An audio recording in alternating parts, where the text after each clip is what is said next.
우리 2부 때도 보니까 날씨가 추운데 또 이렇게 들어오니까 따뜻해가지고 전부 다 주무시는 분들이 좀 계시는데, 오늘 저희들이 이제 하나님 나라 백성의 삶 이제 25번째 시간입니다. 그리고 이제 다음 주면은 이제 마치게 됩니다.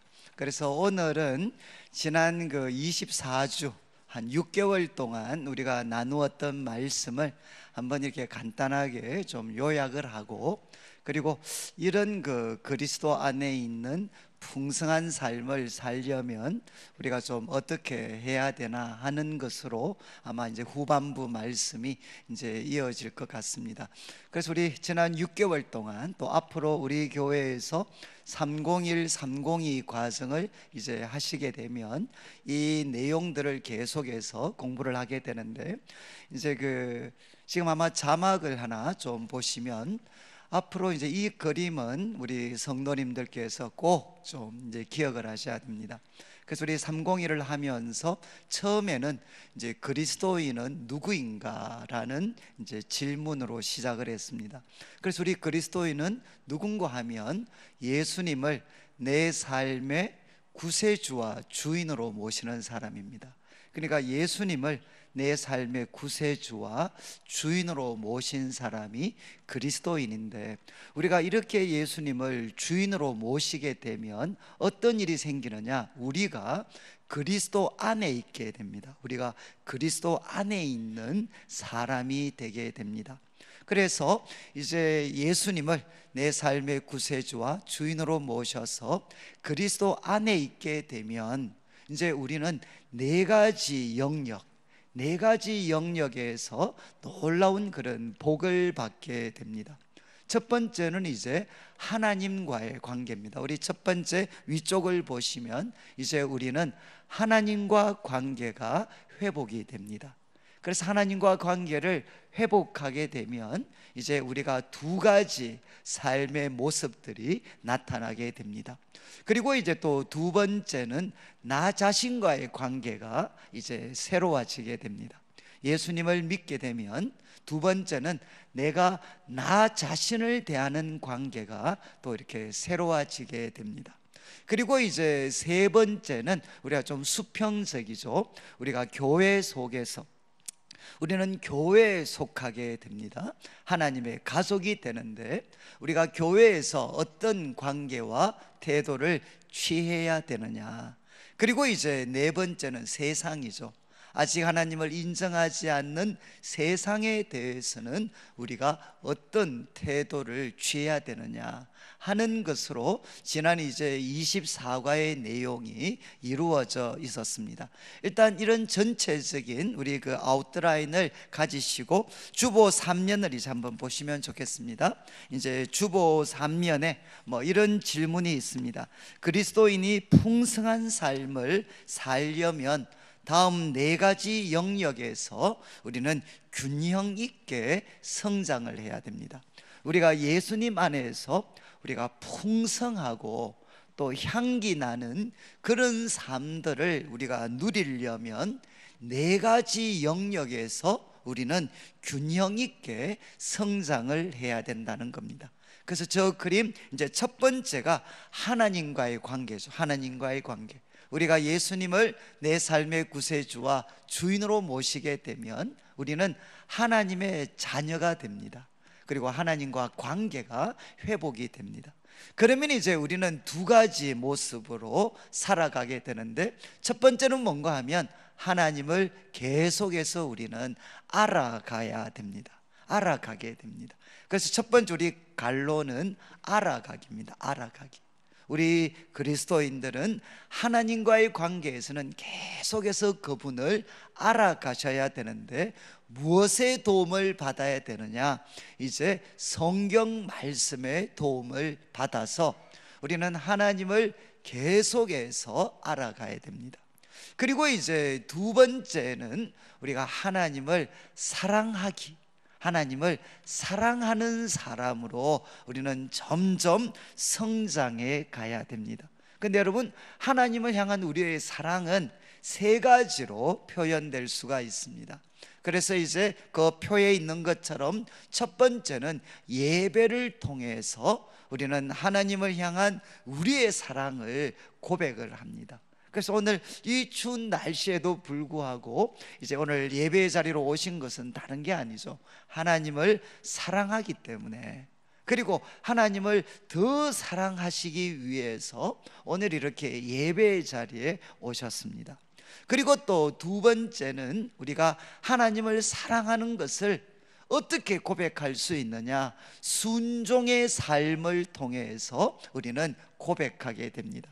그래서 한 주간 삶을 돌아보시면 어려웠던 순간도 있고 때로는 유혹이 올 때도 있고, 그렇지만 우리는 많은 경우에 이제 세상 사람들과는 좀 다른 삶을 우리가 선택을 했습니다. 이유가 무엇입니까? 우리가 하나님을 사랑하기 때문에, 우리가 하나님을 사랑하기 때문에 우리는 세상의 길이 아니라 하나님의 뜻에 우리는 순종하는 것, 그 순종의 삶을 우리는 살았습니다. 그리고 세 번째, 이제 하나님을 향한 그 사랑은 어떻게 우리가 표현되고 성장해 갈 수 있느냐? 그것은 기도입니다. 기도. 그래서 우리는 사랑하면 같이 있고 싶습니다. 그래서 기도는 뭔가 하면 하나님과 같이 시간을 보내는 거죠. 함께 대화하고 교제하면서 이 기도를 통해 우리는 사랑을 나타내고 또 더 사랑이 깊어질 수가 있습니다. 그래서 첫 번째, 우리 그리스도인들은 이제 예수님을 통해 하나님과 관계가 회복이 되어서 하나님을 우리는 알아갑니다. 그리고 두 번째는 하나님을 사랑합니다. 자, 이제 두 번째 영역은 나 자신과의 관계입니다. 어쩌면 지금까지 우리가 이 부분에 대해서 좀 충분히 강조를 잘 못했던 것 같아요. 그런데 여러분, 이제 아담이 선악을 알게 하는 나무를 먹고 나서 첫 번째 보였던 반응 중에 하나가 이제 하나님을 피하고, 두 번째는 뭐였죠? 자신의 그 부끄러움을, 벌거벗음을 가리기 위해서 바로 이제 나무 잎으로 자신을 가렸습니다. 그러니까 참 이것은 그 의미심장한 그런 행동이죠. 여러분, 똑같이 벗고 있었는데 선악을 알게 하는 나무를 먹기 전에는 전혀 부끄러움이 없었습니다. 그런데 선악을 알게 하는 나무를 먹고 나서는 그는 이제 자신의 그 부끄러움, 자신의 벌거벗음에 대해서 그는 부끄러움을 가지게 되었어요. 다른 말로 하면 하나님을 떠난 사람은 누구나 자기 자신에 대한 근원적인 수치심이 있습니다. 자기 자신에 대한 근원적인 수치심, 이 세상에 어떤 것을 가지고도 감출 수 없는 근원적인 수치심이 있습니다. 그런데 이제 우리가 예수님을 만나게 되면 바로 이런 부족한 나를 하나님은 얼마나 사랑하셨느냐, 독생자를 주실 만큼, 그리고 예수님 입장에서는 자기 생명을 드리실 만큼 하나님은 나를 사랑하셨습니다. 그래서 나를 향한 하나님의 그 놀라운 사랑을 깨닫고 나면 어떻게 되느냐? 우리는 자기 자신을 올바르게 사랑할 수가 있습니다. 그런데 이제 자기 자신과의 태도에 대해서 이제 두 가지를 이야기를 합니다. 첫 번째는 뭔가 하면 첫 번째 갈로는 자기 부인입니다. 자기 부인.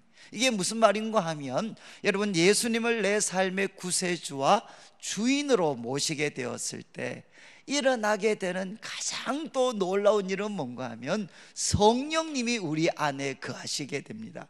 하나님의 영, 성령님이 우리 안에 거하시게 됩니다. 그러면 이제 우리들 속에는 두 가지 욕구가 생기는 거죠. 하나는 육신의 욕구가 있고 또 하나는 성령님이 불러일으키시는 성령의 소욕, 욕구가 있습니다. 그러면 이제 우리 그리스도인들은 어떻게 살 때 하나님의 작품이 되어져 가느냐? 바로 육신의 소욕을 뿌리치고 이제 성령이 주시는 소욕에, 그 욕구에 내 자신을 맞출 때 우리는 하나님의 작품으로 점점 다듬어져 가게 됩니다. 이것을 요약하면 바로 우리 그리스도인들은 자기 자신과의 태도에 있어서 자기를 부인해야 됩니다. 그러니까 옛사람, 그리고 육체의 그 소욕과 욕구를 우리는 이제 부인하는 거죠. 그리고 적극적으로는 이제 성령 충만입니다. 성령 충만. 그런데 여러분, 여기 충만이라는 말의 핵심적인 뜻은 뭔가 하면, 여러분, 술이 드시면, 술에 충만해지면 어떻게 됩니까? 술을 드시면 술이 사람을 지배하는 것처럼 우리가 성령님으로 바로 너희들 자신을 지배하게 만드는 것, 그러니까 술이 사람을 지배하는 것처럼 성령님이 우리들의 삶을 지배하게 만드는 것, 이게 뭔가 하면 성령 충만입니다. 성령 충만. 그래서 우리가 성령에 충만해서 성령님의 그 지배를 잘 받게 되면 이것을 우리는 뭐라고 이야기하느냐? 성령의 인도를 받는 겁니다. 성령님의 인도를 받고, 그리고 또 성령님이 주시는 꿈과 비전을 향해 달려가게 되면 이제 우리들의 삶에 무엇이 맺히게 되느냐? 성령의 놀라운 열매들이, 성령의 놀라운 열매들이 바로 우리들의 삶에 맺혀지게 됩니다. 그러나 우리가 성령이 주시는 그 소욕, 성령님의 생각에 계속해서 우리가 거절하면 어떻게 되느냐? 성령님이 근심하고 때로는 소멸되는 이런 극단적인 상황도 생길 수가 있죠. 그래서 이제 자기 자신과의 관계에 대해서 우리 그리스도인들은 어떻게 살고 어떻게 자라야 되느냐? 두 가지입니다. 하나는 자기를 부인하고, 그리고 성령에 충만한 이런 삶을 우리는 자신과의 관계에서 살아가야 됩니다. 그리고 세 번째, 우리는 예수님을 믿게 되면 하나님의 가족, 바로 교회에 속하게 됩니다. 하나님의 가족의 일원이 되어서 이제는 교회 공동체에 속하게 되죠. 그러면 교회에서는 우리가 두 가지를 해야 됩니다. 첫 번째는 뭐겠습니까? 형제와 자매를 사랑해야 됩니다. 형제와 자매를 사랑해야 되죠. 혹시 기억하실지 모르겠는데, 그때 사랑에 대해서 이야기할 때 요한 1서 3장 16절, 그리스도께서 우리를 위하여 자신을 드리셨던 것처럼 우리도 형제를 위해서 우리 자신을 드리는 것이, 버리는 것이 마땅하다. 그러니까 교회 속에서 우리 성도들은 서로를 향하여 사랑해야 되는데, 그 사랑은 첫 번째 희생적인 사랑입니다. 그리고 이제 두 번째는 말과 혀로만 사랑하지 말고 행함과 진실함으로 사랑해라. 그래서 두 번째는 이 사랑은 진실해야 되고 구체적이어야 되고, 그리고 이 사랑은 하나님으로부터 흘러나오기 때문에 중심이 있는 사랑입니다. 그래서 우리 교회 속에서는 서로를 향하여 이런 형제의 사랑을 나타내고, 두 번째는 무엇해야 되느냐? 섬겨야 되죠. 우리 서로를 섬겨야 됩니다. 그런데 이 섬김에 대해서 이야기할 때 세 가지, 이 섬김은 피차 복종하는 겁니다. 한 사람이 일방적으로 다른 사람에게 일방적으로 하는 게 아니라 교회 속에서는 피차 복종해라, 서로 복종해라. 왜 그렇습니까? 그리스도를 경외함으로, 그리스도는 내 안에도 계시고 옆에 있는 성도님들 가운데도 그리스도가 계십니다. 그러니까 그리스도를 경외함으로 서로 복종하고, 그 다음에 이제 용서하고 용납해야 된다. 여러분, 용서와 용납 차이가 뭐라고 했죠? 용서는 우리한테 잘못한 것을 용서해 주는 겁니다. 그렇지 않나요? 용서는 잘못한 것을 용서해 줘야 되고, 용납은 무엇이죠? 잘못한 게 아니고 다른 것, 나와 스타일이 다르고 또 나와 느낌과 방법이 다른 그 다른 것을 우리가 용납해 주는 것입니다.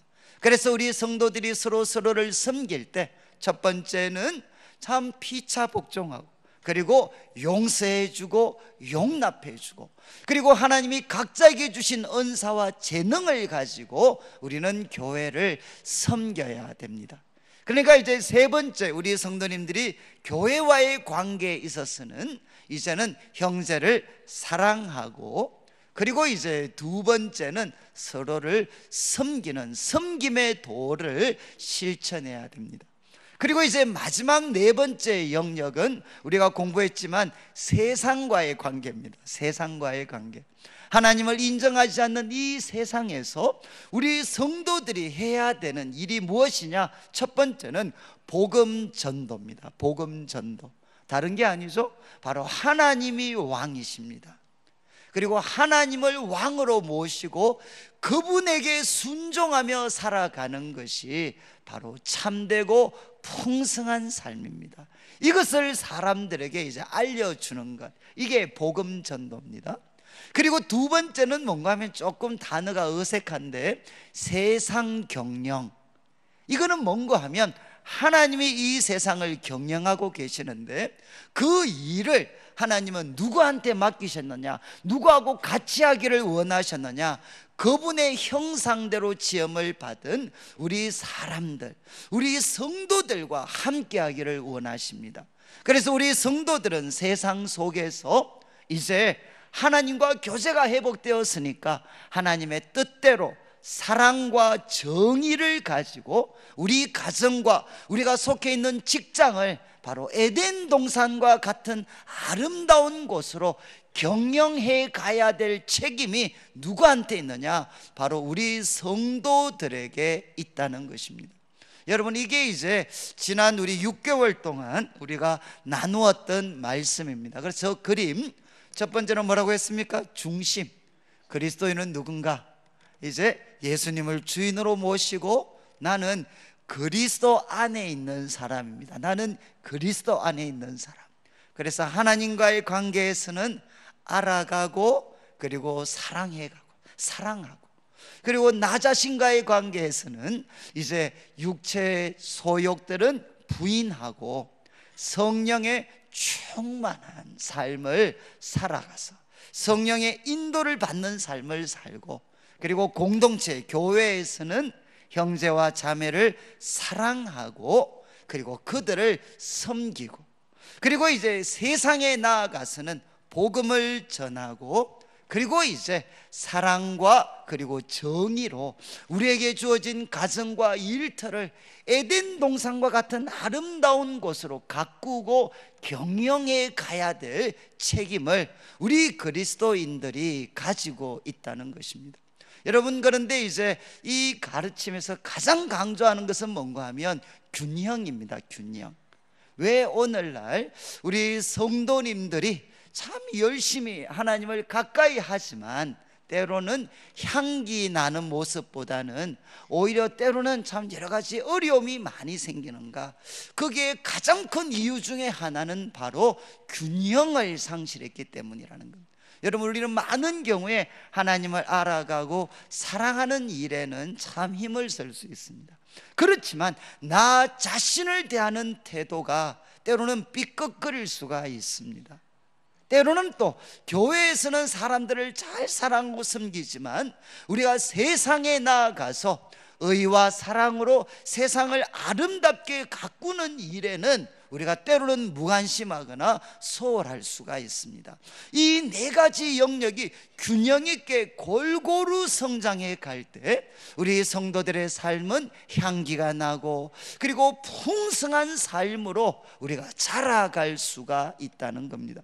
자, 그러면 이제 이런 전체적인 말씀이 지난 6개월 우리가 공부했던 내용인데, 이제 그 두 번째 질문을 한번 보시면 이런 질문이 있습니다. 그리스도인은 교회 속에서 이제 금방 말씀드린 것처럼 균형 있고 건강하게 성장할 수가 있습니다. 여기에 강조점은 교회 속에서입니다. 우리가 어떻게 이런 네 가지 영역에서 잘 균형을 갖추고, 그리고 그리스도 안에 있는 이 풍성한 삶을 우리가 누릴 수 있을까? 어떻게 하면 그렇게 자라갈 수 있을까? 그 일이 이루어질 수 있는 곳이 어디냐? 바로 교회라는 곳이라는 겁니다. 그래서 우리가 여러 번 살폈던 에베소서 4장 13절 말씀이 나오는데, 우리 여러분 여러 번 보셨으니까 이렇게 돼 있죠. 우리가 다 하나님의 아들을 믿는 것 그리고 아는 일에 하나가 돼요. 우리가 다 하나님의 아들을 믿는 것, 아는 일에 하나님이 정해놓으신 그 목표 지점이 있습니다. 거기에 다 하나가 되어서 이제 온전한 사람을 이루어, 이거는 성숙한 사람, 온전한 사람을 이루어서 그리스도의 장성한 분량이 충만한 데까지 우리는 이르리니, 그리스도의 장성한 분량에까지 우리는 자라가야 됩니다. 그런데 여기에 너는 이라고 되어 있지 않아요. 우리가 다, 이것은 혼자 할 수 있는 일이 아니라 바로 교회 속에서 우리가 다 서로를 돕고 영향을 주고받으면서 우리가 다 서로를 도울 때 바로 이런 균형 있고 건강한 성장이 이루어질 수가 있다는 것입니다. 그래서 이제 우리 베드로전서 1장 22절 말씀이 하나의 예를, 이제 교회 속에서 어떤 일이 일어나는가, 그러니까 균형 있고 건강한 성장과 이렇게 맞물려서 도대체 교회 속에서 어떤 일이 일어나야 되고 일어나고 있는가 하는 것을 이제 베드로가 설명을 합니다. 자, 이제 베드로전서 1장 22절 처음에 이렇게 되어 있습니다. 너희가 진리를 순종함으로, 첫 번째입니다. 너희가 진리를 순종함으로. 그러니까 두 번째 무슨 일이 일어납니까? 진리를 순종할 때 무슨 일이 일어나나? 너희 영혼을 깨끗하게 하여. 여러분, 우리들의 영혼을 깨끗하게 할 수 있는 길은 뭔가 하면 진리에 순종하는 것밖에 없습니다. 여러분, 우리 영혼을 깨끗하게 할 수 있는 길은 바로 진리를 순종하게 될 때. 그래서 우리 영혼을 깨끗하게 하면 어떤 사람이 되느냐? 거짓이 없이 형제를 사랑하기에 이르게 됩니다. 우리가 어떤 사람이 되느냐? 이제 우리 영혼이 깨끗해지면 비로소 거짓이 없이, 사심이 없이 형제를 사랑할 수 있는 사람이 됩니다. 그러니까 이제 우리한테 무슨 명령을 합니까? 그러니까 너희들은 마음으로 뜨겁게 피차 서로 사랑해라. 이런 사람이 되었으니까 마음으로 뜨겁게 서로 사랑해야 된다. 이렇게 베드로 사도는 도전을 합니다. 여러분, 교회는 어떤 곳이죠? 바로 진리를 배우는 곳입니다. 하나님의 진리의 말씀을 바로 우리가 배워서 이 진리의 말씀이 우리 삶 속에 뚫고 들어오도록 하는 거죠. 그래서 우리가 이 진리의 말씀을 배워서 우리가 그 진리의 말씀에 순종하게 되면 어떤 놀라운 일이 일어나느냐? 우리들의 영혼이 깨끗해집니다. 그래서 우리는 거짓이 없이 형제를 사랑할 수가 있습니다. 하나님이 우리를 이런 사람으로 만들어 주셨기 때문에 우리는 서로를 향해서 마음으로 뜨겁게 사랑해야 된다. 이것이 일어나는 곳이 바로 교회라는 곳입니다. 교회. 저는 이제 혹시 우리 어르신들은 좀 느끼실 것 같은데, 평소에 잘 돌아보지 않던 자녀들이 갑자기 나타나요. 갑자기 나타나가지고, 또 특별히 우리 며느리나 이런 딸 뭐 이렇게 좀 분들이 막 어깨도 막 주물러주고, 그리고 막 선물도 갖다주고, 그리고 아주 갑자기 막 이상한 사랑을 막 베풀어줘요. 그럼 우리 부모님들 마음이 어떠신가요? 감동이 되셨나요? 아니면 저놈이 또 무슨 꿍꿍이가 있나? 여러분 어떻게 하시죠? 여러분, 많은 경우에 우리들의 삶을 가장 씁쓸하게 할 때가 언제냐? 참 나를 사랑하는 줄 알았는데 그 사랑에 무엇이 들어가 있죠? 거짓이 들어가 있어요. 그리고 사심이 들어가 있어요.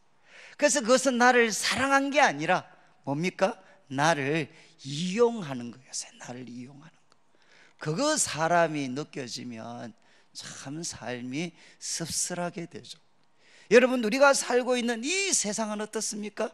사랑이라고 이야기하지만 그 사랑 속에는 사심이 들어가 있습니다. 그리고 거기에는 거짓이 있습니다.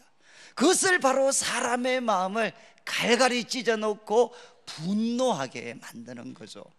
그러나 여러분, 우리들도 그런 사람입니다, 사실은. 그런데 그런 우리들 속에 진리의 말씀이 들어오게 되면 어떻게 되느냐? 진리의 말씀이 우리들 속에 들어오게 되면 비로소 일어나는 게, 그 말씀에 순복할 때 내 삶 속에도 여전히 있었던 이런 거짓과 이런 사심, 그 사심이 다시 한번 깨끗해지고 우리는 거짓이 없이 형제를 사랑할 수 있는 사람으로 회복이 되는 거죠. 여러분, 말씀을 듣고 순종할 때만 이 놀라운 일이, 이 세상에는 이런 일이 일어날 수가 없어요. 그러나 말씀을 순종할 때 우리는 거짓이 없이 형제를 사랑할 수 있는 사람이 되어서 마음으로 뜨겁게 피차 사랑해야 된다는 겁니다. 사랑할 수가 있게 된다는 겁니다. 그러면 저는 여러분, 이 말씀 대할 때 많은 분들이 이제 불만을 제기하시죠. 목사님, 교회 오니까 마음으로 뜨겁게 피차 사랑하기는커녕, 거짓이 없이 형제를 사랑하기는커녕 오히려 실망시키고 또 때로는 우리들의 마음에 상처를 주는 이런 일들이 훨씬 더 많습니다. 이렇게 이야기를 많이 하십니다. 여러분, 이제 교회 속에 들어오시면, 교회 속에 조금 더 사람들과 깊은 사귐을 하게 되면 이거는 누구나 다 겪는 문제입니다. 여러분 아시죠? 이렇게 저와 우리 성도님들 거리를 두면, 저와 거리를 두면서 대하시면 저는 누굴까요? 저는 거의 천사급입니다. 날개 없는. 그렇지 않나요? 거리를 두고 대하면 여러분 다 천사들이죠. 우리 성도님들이 교회 속에 들어오지 못하면 겪게 되는 가장 큰 아픔이 뭐냐? 가장 큰 손실이 뭐냐? 자기를 천사인 줄 알아요. 자기 천사 아닙니다. 여러분 한번 보시죠. 한 서너 명만 모여 보십시오. 거기에서 친밀한 모임을 해서 개까지 조직하고 나면 거기에 뭐가 생기죠? 그게 바로 악당들이 나타나게 돼요. 악당들이. 사람이 친밀하게 만나고 깊은 관계로 나아가게 되면 언제나 양면입니다. 하나님을 참 선한 모습이 나타나지만 그 속에는 인간의 깊은 어두움을 맛보게 됩니다. 그러니까 어떻게 됩니까? 그런 인간의 깊은 어두움 속에서 분노하기도 하고 때로는 좌절하기도 하고 실망하고 뛰쳐나가고 싶죠. 그렇지만 어떻습니까? 바로 그럴 때 이런 깊은 어둠에 있는 나와 우리를 누가 사랑하셨느냐? 바로 하나님이 사랑하셨습니다.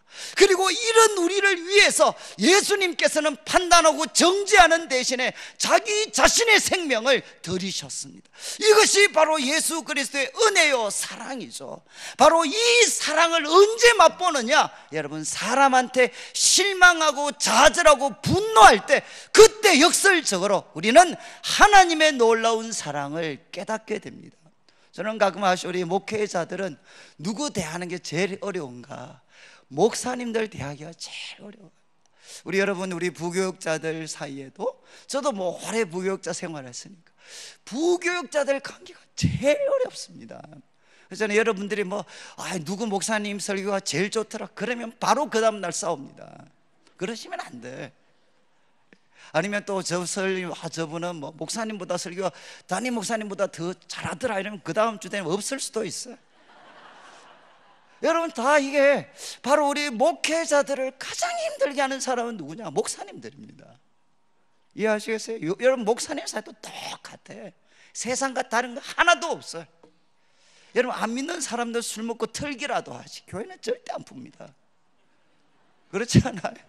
그리고 또 우리 장로님들 제일 힘들게 하는 누구 계세요? 장로님들입니다. 아니, 밖에 계시는 분들이 다 장로님들 날개 달린 천사일 줄 알아요. 아이고, 무슨 소리 하십니까 지금? 천사 없어요, 천사. 우리를 가장 힘들게, 장로님들을 가장 힘들게 하는 사람들은 장로님들입니다. 저희도 정말 의견 대립이 많았어요. 그러면 장로님들이 워낙 다투니까, 막 논쟁이 많으니까 끝나고 나면 장로님들이 한 번씩 걱정이 되셔서 저보고 괜찮은지 물어요. 그럼 제가 이야기합니다. 조금 더 싸우셔야 됩니다. 언제까지? 우리가 죄인인 것 뼈저리게 깨달을 때까지. 여러분, 우리는 천사가 아닙니다. 여러분, 우리는 정말 모든 어떤 우리 부분이 전적으로 부패했던 존재, 그러나 이런 우리를 예수님이 받으셨고 우리들 속에 성령님이 계시니까 우리가 조금씩 달라지는 거지, 우리는 똑같아. 여러분, 그래서 바로 교회와 이 교회를 지켜가는 것은 우리들의 의로움이 아니라 하나님의 은혜구나, 예수 그리스도의 은혜구나, 이거 깨달을 때까지 우리는 거기에서 싸워야 되죠. 여러분, 우리 권사님들 해보십시오. 권사님들을 가장 힘들게 하는 사람이 누구였습니까? 권사님들입니다. 권사의 평화 없습니다. 안수집사의 평화 없어요. 그런 평화 없습니다. 여러분, 그것은 무엇입니까? 그걸 뼈저리게 깨닫는 게 사실은 역설적으로 은혜죠. 은혜. 교회 속에 깊이 들어갔기 때문에 하나님을 사랑한다고 하는 사람들 속에도 얼마나 깊은 어두움이 있는가 하는 것을 우리가 깊이 목도하는 겁니다. 그렇지만 어떻습니까? 이런 우리를 하나님이 사랑하셨다, 그리고 이런 우리를 새롭게 하시기 위해서 예수님이 피를 흘리셨고 성령님이 우리를 새롭게 하고 계신다. 이것이 무엇이죠? 교회의 희망입니다. 교회의 희망은 사람이 아니라 바로 하나님과 예수님과 성령님 속에 교회의 희망이 있습니다. 그러니까 어떻게 되죠? 성경이 이야기를 합니다. 교회는 어떤 곳이냐? 이런 불완전한 사람, 깊은 어둠을 가진 사람들도 이 속에서 정말 서로 사랑하고 섬기다가 선하고 기중함도 보지만 깊은 어둠, 그러나 이 깊은 어둠까지 덮어버리는 하나님의 은혜와 사랑, 성령의 능력을 맛보면서 어떻게 되느냐? 세상이 할 수 없는 거짓이 없는 사랑, 뜨거운 사랑을 교회가 실천해 낼 수가 있는 것입니다. 이런 교회는 바로 이런 사랑을 맛볼 수 있는 이 세상의 유일한 공동체죠. 유일한 공동체. 그래서 여러분, 이런 공동체 누가 중요합니까? 고린도전서 11장 1절을 한번 보시면, 고린도전서 11장 1절에 이런 말씀이 있습니다. 내가 그리스도를 본받는 자가 된 것 같이 너희는 나를 본받는 자가 되라. 참, 사도 바울이 이렇게 내가 그리스도를 본받는 자가 된 것 같이 너희는 나를 본받는 자가 되라. 이런 막 부모님들 이런 이야기 막 강구하죠. 우리 애들이 너무 열심히 해서 정말 이제 제가 부끄럽습니다. 나를 본받으라 하기는커녕 제가 부끄럽습니다. 여러분, 그걸 간증으로 하시면 안 돼. 정말 회개하셔야 돼. 여러분, 지금 교회 속에서 이제는 우리가 겸손이라는, 저 같은 사람 특별히 그렇죠. 겸손이라는 이름으로 내가 그리스도를 본받으니까 여러분은 나를 본받으십시오, 이렇게 말할 수 있는 사람으로 자기 자신을 지키지 않습니다. 여러분, 교회 오시면 주님만 보셔야 돼. 여러분, 이거는 분명히 한편으로는 맞지만 한편으로는 정말 무책임한 이야기죠. 하나님 왜 교회 지도자들을 세우셨습니까? 바로 성도들에게 우리가 예수님을 본받아가는 모습, 그 속에서 그런 나를 바로 당신들도 본받아서 예수님 본받는 그 길을 함께 걸어가라, 이렇게 도전하라고 하나님이 바로 지도자들을 세우셨어요. 요즘은 지도자들뿐만 아니라 멘토들이라고 해서 멘토들, 정말 똑같은 삶의 무거운 짐을 지고 있지만 그러나 주님을 사랑하기 때문에 주님을 본받기 위해서 하나님의 은혜와 성령의 도우심을 의지하며 묵묵하게 그 길을 걸어가는 사람들이 바로 그 다음 세대 주위에 있는 믿음의 어린 사람들에게 뭐가 되어야 되느냐? 바로 멘토가 되어야 되는 거죠. 너희는 나를 본받는 자가 되라. 여러분, 이제 우리 특별히 교회 지도자들은 바로 이런 자리에 서 있어야 되는 거죠. 내가 주님을 본받는 사람이 되는 것처럼 너희는 나를 본받는 자가 되라. 여러분, 그리고 더 나아가서 이어지는 우리 에베소서 2장 7절 말씀이 있습니다. 여러분, 교회 속에서 이제 하나님이 세우신 지도자들은 그리스도를 본받아 가고, 그래서 우리 다음 세대와 그리고 믿음의 어린 자들을 향해서 너희는 나를 본받는 자가 되십시오, 바로 그들에게 도전하고 거기에 걸맞는 삶을 살아가야 되고, 진리를 중심으로 우리 마음을 새롭게 해서 마음으로 뜨겁게 사랑하며 하나님의 은혜만이 할 수 있는 놀라운 은혜를 함께 경험해 가야 됩니다. 그러면서 우리가 마지막 해야 될 일이 무엇입니까? 에베소서 2장 7절에 보면 이런 말씀이 있습니다. 이는 그리스도 예수 안에서 우리에게 자비하심으로써 그 은혜의 지극히 풍성함을 오는 여러 세대에 나타내려 하심이라. 여러분, 우리가 해야 될 일이 뭐죠? 교회가 해야 될 일이 무엇입니까? 하나님의 은혜가 얼마나 지극히 풍성한가, 하나님의 은혜와 사랑이 얼마나 지극히 풍성한가, 그것을 바로 오고 오는 세대 사람들에게 나타내야 된다. 여러분, 이 한국 땅이 아무리 지금 치열한 다툼과 정말 내일을 알 수 없는 그런 어둠에 빠져 들어간다 할지라도, 여러분, 하나님의 은혜와 사랑은 이 세상을 고칠 수가 있습니다. 여러분, 이 세상을 고칠 수 있는 유일한 길은 무엇이냐? 하나님의 은혜 지극히 풍성함만이 이 세상을, 그리고 이 악한 사람들을 고칠 수가 있습니다. 그리고 마지막으로 이런 말씀을 합니다. 디모데후서 2장 2절, 또 내가 많은 정인 앞에서 내게 들은 바를 충성된 사람들에게 부탁해라. 그들이 또 다른 사람들을 가르칠 수 있으리라. 소위 복음의 4대가 나오죠. 사도 바울은 디모데에게 가르쳤고, 디모데는 충성된 사람을 가르치고, 그 충성된 사람들은 또 다른 사람들을 가르칠 수 있습니다. 복음의 4대입니다. 여러분, 우리 교회와 성도들이 해야 되는 가장 중요한 일이 무엇이겠습니까? 하나님을 알지 못하는 세상을 향해, 그리고 우리 다음 세대를 향해 바로 복음을 전수해 주는 일입니다. 저는 참 이 말씀을 묵상하면서 참 마음이 이렇게 좀 아프기도 하고, 그리고 참 부끄럽기도 했던 것은, 우리 앞세대, 정말 우리 할머니, 할아버지, 우리 앞세대들은 다 처음에 어떻게 했습니까? 혼자 시작을 했습니다. 혼자 이 믿음의 길을 시작하셨습니다. 그리고 모든 그 고난, 환난, 핍박들을 다 견뎌내셨습니다.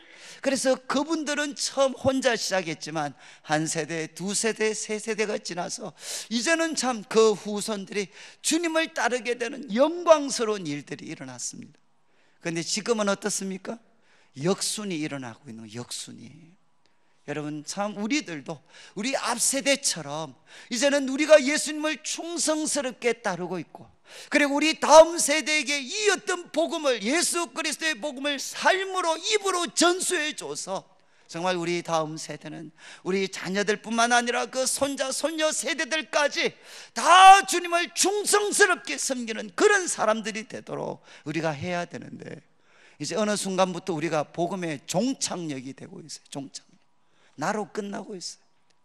저는 제가 참 청년들을 저는 오랫동안 섬겼기 때문에 제가 참 이렇게 요즘 겪는 가장 큰 아픔은 뭐냐? 우리 교회에서 자랐던 우리 자녀들, 청년들이 지금 교회를 떠나 있는 애들이 너무너무 많습니다. 여러분, 한번 생각해 보시죠. 주님을 떠난 상태에서 세상의 부귀영화와 성공을 얻는다고 한들, 여러분, 그게 복이 될 수 있겠습니까? 그것이 가장 아름다운 것이 될 수 있겠습니까?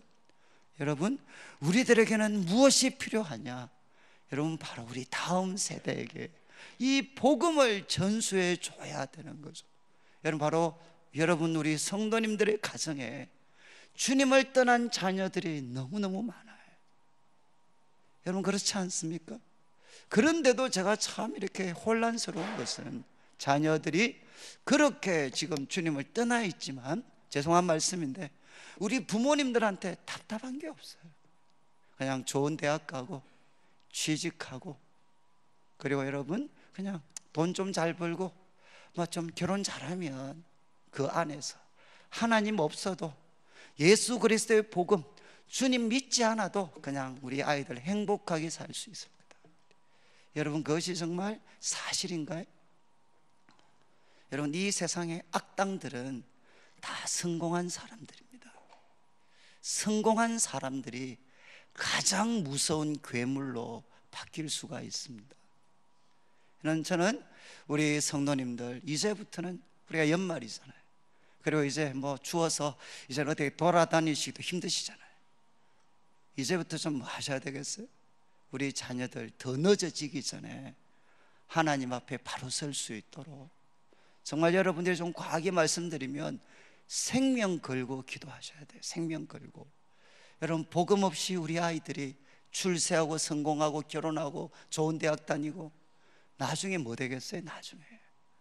저는 확신 있게 말할 수 있습니다. 걔들 괴물 됩니다. 괴물. 우리 애들 하나님의 사람이 아니라 괴물 되게 만들고 싶은 분들 아무도 없잖아요. 여러분, 이것은 우리 다음 세대는 우리 앞 세대의 기도와 헌신을 먹고 살아가는 사람들입니다. 우리가 하나님 앞에 철저히 헌신하고 정말 이 세상의 어떤 것보다도 바로 주님이 가장 소중합니다. 이 소중한 주님이 나의 주님이 될 뿐만 아니라 우리 다음 세대의 주인이 되게 해 주십시오. 여러분들이 필사적으로 하나님 앞에 매어 달리지 않으면 여러분, 세상의 부경화 잠깐입니다. 세상에 흥황하는 것 잠깐입니다. 정말 하나님이 붙들어 주지 아니하시면 여러분, 우리 다음 세대에 희망이 없습니다. 오늘 제가 말씀을 마무리하면서 여러분, 우리 그리스도인은 누구인가? 예수님을 내 삶의 구세주와 주인으로 모셔서 우리가 그리스도 안에 있게 된 사람입니다. 이 사람은 하나님과 관계를 회복해서 하나님을 알아가고 사랑합니다.